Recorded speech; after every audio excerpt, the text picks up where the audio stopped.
Reeling from the stock market crash in 1929, the 1930s brought with it the Great Depression, the Dust Bowl, and crippling poverty. The 1930s introduced us to Scarlet and Rhett and the Fantasy of Terra in Margaret Mitchell's book and film adaptation of Gone with the Wind. The 1930s also saw the rise of Adolf Hitler's evil and the beginning of World War II. But for a little girl living in Tuscaloosa, Alabama in 1935, all was right in the world as long as she had her teddy bear by her side.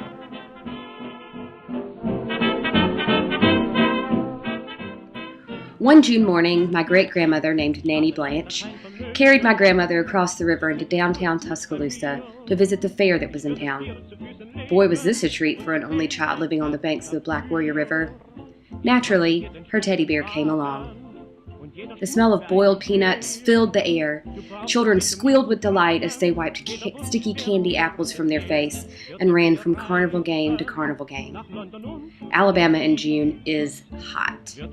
The type of heat that seems to breathe down the back of your neck, warm, wet, and heavy.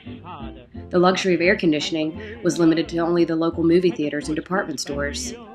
The Allen Jemison Warehouse Company, a local hardware store, had opened its doors for the day, allowing tired parents and children the chance to sit down, cool off, while the fair's heartbeat continued to steadily thump outside.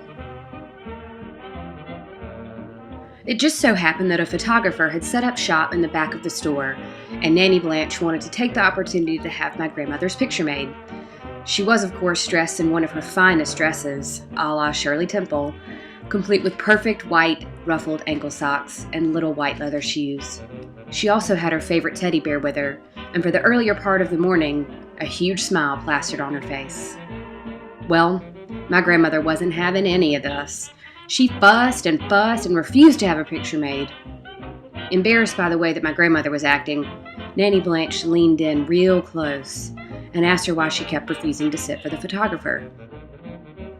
My grandmother, with her 3-year-old logic, stated that she didn't want to have her picture made because she didn't want to embarrass her companion, Mr. Bear. You see, Mr. Bear only had one eye because Fluffy, the family dog, had chewed it off a few months back. Overhearing this conversation was the photographer. He just happened to have a knack for bribing children to sit still for pictures, and offered to reward my grandmother with a shiny new pinwheel.